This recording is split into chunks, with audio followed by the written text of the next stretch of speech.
Hello friends, welcome to VP English classes. और आज हम बात करेंगे प्रेजेंट परफेक्ट कंटिन्यूअस टेंस के निगेटिव सेंटेंसेज की। निगेटिव सेंटेंसेज यानी कि नकारात्मक वाक्य। तो सबसे पहले हम निगेटिव सेंटेंसेज की पहचान की बात करेंगे। फ्रेंड्स, इन सेंटेंसेज के बीच में नॉट यानी कि नहीं लगा होता है, यही इनकी पहचान है। अब हम बात करेंगे निगेटिव सेंटेंसेज के स्ट्रक्चर की। तो फ्रेंड्स, सेंटेंस की शुरुआत किससे होती है? सब्जेक्ट से होती है। फिर इसके बाद आता है हैज या हैव में से कोई एक, फिर नॉट आता है, फिर बीन आता है, इसके बाद आएगा मेन वर्ब की फोर्थ फॉर्म, इसके बाद आएगा ऑब्जेक्ट। ऑब्जेक्ट के बाद हम फार या सिंस में से किसी एक का प्रयोग करेंगे और अंत में आता है टाइम। तो फ्रेंड्स, जो हैज का प्रयोग होता है वो सिंगुलर नंबर सब्जेक्ट के साथ होता है या फिर ही सी इट के साथ होता है। इसके अलावा जो हैव का प्रयोग होता है वो प्लूरल नंबर सब्जेक्ट के साथ होता है या फिर आई यू वी दे के साथ होता है। और इसके बाद हम बात करते हैं मेन वर्ब की फोर्थ फॉर्म क्या होती है। फ्रेंड्स, जो मेन वर्ब की फर्स्ट फॉर्म होती है उसके अंत में अगर हम आईएनजी जोड़ दें तो ये बन जाती है मेन वर्ब की फोर्थ फॉर्म। अब हम बात करेंगे फार या सिंस की। तो फार का प्रयोग कब होता है? जब समय के अवधि की बात की जाती है तो वहाँ पे फार का प्रयोग होता है, यानी जब अनिश्चित समय की बात की जाती है या फिर समय की अवधि की बात की जाती है तो वहाँ पे फार का प्रयोग होता है। और जब किसी निश्चित समय की बात की जाती है यानी समय के बारे में हमको ठीक ठीक पता रहे तो वहाँ पे सिंस का प्रयोग होता है। और अंत में आता है टाइम यानी कि समय। तो ये हो गया निगेटिव सेंटेंस का स्ट्रक्चर। अब हम निगेटिव सेंटेंसेस के एग्जाम्पल्स की बात करेंगे। तो सबसे पहले एग्जाम्पल नंबर 1, राम इस किताब को 2 घंटे से नहीं पढ़ रहा है। तो इस सेंटेंस के बीच में नहीं आया है, अतः स्पष्ट है कि ये हमारा निगेटिव सेंटेंस है। तो यहाँ पे इस सेंटेंस में सब्जेक्ट क्या है?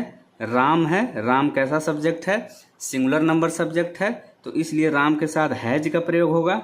फिर इसके बाद नॉट लगाएंगे, फिर बीन लगाएंगे। अब हम मेन वर्ब खोजेंगे। मेन वर्ब है यहाँ पे पढ़ना। पढ़ना की फर्स्ट फॉर्म रीड, और रीड के अंत में हमने आईएनजी जोड़ दिया तो ये हो गया रीडिंग, जो कि मेन वर्ब की फोर्थ फॉर्म है। तो इस तरह से हमारा सेंटेंस हो गया, Ram has not been reading. Ram नहीं पढ़ रहा है। राम नहीं पढ़ रहा है। अब प्रश्न उठा, राम क्या नहीं पढ़ रहा है? तो आंसर मिला इस किताब को, यानी दिस बुक। फिर प्रश्न उठा, राम इस किताब को कब से नहीं पढ़ रहा है? तो आंसर मिला 2 घंटे से, यानी फॉर 2 आवर्स। तो यहाँ पे 2 आवर्स की बात की गई है, यानी समय अवधि की बात की गई है, तो इसलिए यहाँ पे फॉर का प्रयोग होगा। अब हम बात करेंगे सेकंड एग्जाम्पल की। तो आइए देखते हैं सेकंड एग्जाम्पल क्या है। वह मुझे 5 साल से नहीं पढ़ा रही हैं। यानी इस सेंटेंस में सब्जेक्ट क्या है? वह है, यानी सी है। सी क्यों है? क्योंकि लास्ट में रही हैं आया है। सी कैसा सब्जेक्ट है? सी जो है third person singular number subject है, तो इसलिए सी के साथ किसका प्रयोग होगा? हैज का प्रयोग होगा। फिर नॉट लगाएंगे, फिर बीन लगाएंगे। अब हम मेन वर्ब खोजेंगे। मेन वर्ब है यहाँ पे पढ़ाना। पढ़ाना की इंग्लिश टीच, जो कि फर्स्ट फॉर्म है। टीच के अंत में हम क्या जोड़ देंगे? आईएनजी जोड़ देंगे, तो ये हो गया टीचिंग, जो कि मेन वर्ब का फोर्थ फॉर्म है। तो इस तरह से हमारा सेंटेंस हो गया, सी हैज नॉट बीन टीचिंग। वह नहीं पढ़ा रही है। अब प्रश्न उठा, वह किसे नहीं पढ़ा रही है? तो आंसर मिला मुझे, यानी मी। तो मी यहाँ पे क्या है? ऑब्जेक्ट है। फिर प्रश्न उठा, वह मुझे कब से नहीं पढ़ा रही हैं? तो आंसर मिला 5 साल से। वह मुझे कब से नहीं पढ़ा रही हैं? तो आंसर मिला 5 साल से, यानी फॉर 5 ईयर्स। तो यहाँ भी समय अवधि की बात की गई है, तो इसलिए यहाँ पे फॉर का प्रयोग होगा। इसी तरह से अब हम थर्ड एग्जाम्पल की बात करेंगे। मैं जुलाई से दिल्ली में नहीं रह रहा हूँ। यानी I have not been living in Delhi since July. तो यहाँ पे सब्जेक्ट क्या है? मैं, यानी आई। आई कैसा सब्जेक्ट है? I first person singular number subject है, तो हम जानते हैं कि आई के साथ हैव का प्रयोग होता है। यहाँ पे हमने हैव लगाया, फिर नॉट लगाया, फिर बीन लगाया। अब हम मेन वर्ब खोजेंगे। मेन वर्ब है यहाँ पे रहना। रहना की इंग्लिश लिव। लिव के अंत में हमने आईएनजी जोड़ दिया, तो ये हो गया मेन वर्ब की फोर्थ फॉर्म, और ये हो गया लिविंग। तो इस तरह से हमारा सेंटेंस हो गया, I have not been living, मैं नहीं रह रहा हूँ। अब प्रश्न उठा, मैं कहाँ नहीं रह रहा हूँ, तो आंसर मिला दिल्ली में, यानी कि इन दिल्ली। तो दिल्ली यहाँ पे ऑब्जेक्ट है। फिर प्रश्न उठा, मैं दिल्ली में कब से नहीं रह रहा हूँ, तो आंसर मिला जुलाई से, यानी सिंस जुलाई से मैं दिल्ली में नहीं रह रहा हूँ। तो यहाँ पे जुलाई की बात की गई है, यानी हमें समय के बारे में ठीक ठीक पता है। यहाँ पे निश्चित समय की बात की गई है, तो इसलिए जुलाई के ठीक पहले सिंस का प्रयोग होगा, न कि फार का।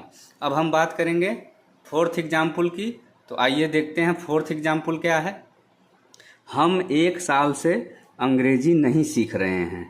तो इस सेंटेंस में सब्जेक्ट क्या है, हम, यानी वी कैसा सब्जेक्ट है, first person plural number subject. तो इसलिए वी के साथ हैव का प्रयोग होगा। हैव के तुरंत बाद हम क्या लगाएंगे, नॉट लगाएंगे। नॉट के बाद बीन लगाएंगे। फिर इसके बाद मेन वर्ब खोजेंगे। मेन वर्ब है यहाँ पे सीखना, सीखना की इंग्लिश लर्न, और लर्न के अंत में हमने क्या जोड़ दिया, आईएनजी। तो ये हो गया लर्निंग। तो इस तरह से हमारा पूरा सेंटेंस हो गया, तो इस तरह से हमारा सेंटेंस हो गया, we have not been learning, हम नहीं सीख रहे हैं। अब प्रश्न उठा, हम क्या नहीं सीख रहे हैं, तो आंसर मिला इंग्लिश। फिर प्रश्न उठा, हम इंग्लिश कब से नहीं सीख रहे हैं, तो आंसर मिला 1 साल से, यानी फॉर ए ईयर। 1 साल से यहाँ पे समय के अवधि की बात की गई है, तो इसलिए यहाँ पे फॉर का प्रयोग होगा। अब हम बात करेंगे फिफ्थ एग्जाम्पल की। तो 5वां एग्जाम्पल कौन सा है, वे सुबह से हॉकी नहीं खेल रहे हैं। तो यहाँ पे सब्जेक्ट क्या है, वे, यानी दे कैसा सब्जेक्ट है, they third person plural number subject है।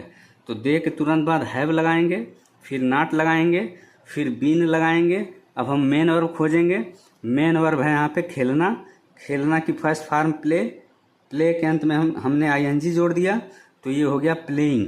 तो इस तरह से हमारा सेंटेंस हो गया, they have not been playing, वे नहीं खेल रहे हैं। अब प्रश्न उठा, वे क्या नहीं खेल रहे हैं, तो आंसर मिला हॉकी यहाँ पे ऑब्जेक्ट है। फिर प्रश्न उठा, वे हॉकी कब से नहीं खेल रहे हैं, तो आंसर मिला सुबह से, यानी सिंस मॉर्निंग।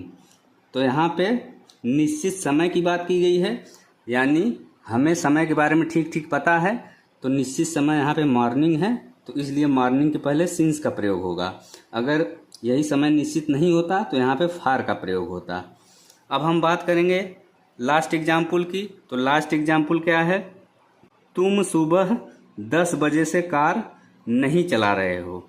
तो यहाँ पे सब्जेक्ट क्या है, तुम, यानी यू कैसा सब्जेक्ट है, you second person singular number subject है। तो हम जानते हैं कि यू प्लूरल नंबर सब्जेक्ट भी होता है, लेकिन यहाँ पे सिंगुलर नंबर सब्जेक्ट का प्रयोग किया गया है। तो यू यहाँ पे सब्जेक्ट हो गया, यू के साथ हैव लगता है, तो हैव लगाएंगे। फिर इसके बाद नॉट आएगी, फिर इसके बाद बीन आएगा। अब हम मेन वर्ब खोजेंगे। मेन वर्ब है यहाँ पे चलाना। तो चलाना की इंग्लिश होती है ड्राइव। जब भी हम किसी वाहन को चलाने की बात करते हैं तो वहाँ पे ड्राइव का प्रयोग होता है, और या फिर हम बाइक की बात करें तो वहाँ पे ड्राइव नहीं लगेगा, वहाँ पे क्या लगेगा, राइड लगेगा। बाइक या फिर साइकिल के लिए राइड का प्रयोग होता है, और अन्य सभी वाहनों के लिए किसका प्रयोग होता है, ड्राइव का प्रयोग होता है। तो यहाँ पे चलाना क्या है, मेन वर्ब है, और चलाना की इंग्लिश होगी ड्राइव। ड्राइव के अंत में हमने आईएनजी जोड़ दिया, तो ये हो गया ड्राइविंग। तो इस तरह से हमारा सेंटेंस हो गया, you have not been driving, तुम नहीं चला रहे हो। अब प्रश्न उठा, तुम क्या नहीं चला रहे हो, तो आंसर मिला कार, यानी कार नहीं चला रहे हो। तो द कार यहाँ पे क्या हो गया, ऑब्जेक्ट हो गया। फिर प्रश्न उठा, तुम कार कब से नहीं चला रहे हो, तो आंसर मिला सुबह 10 बजे से, यानी सिंस 10 इन द मॉर्निंग। यहाँ भी समय के बारे में ठीक ठीक पता है, तो इसलिए यहाँ पे फार का प्रयोग न करके सिंस का प्रयोग होगा। तो फ्रेंड्स, ये था आज का वीडियो। अगर वीडियो आपको अच्छा लगे तो वीडियो को लाइक करें, शेयर करें, साथ ही चैनल सब्सक्राइब करना न भूलें।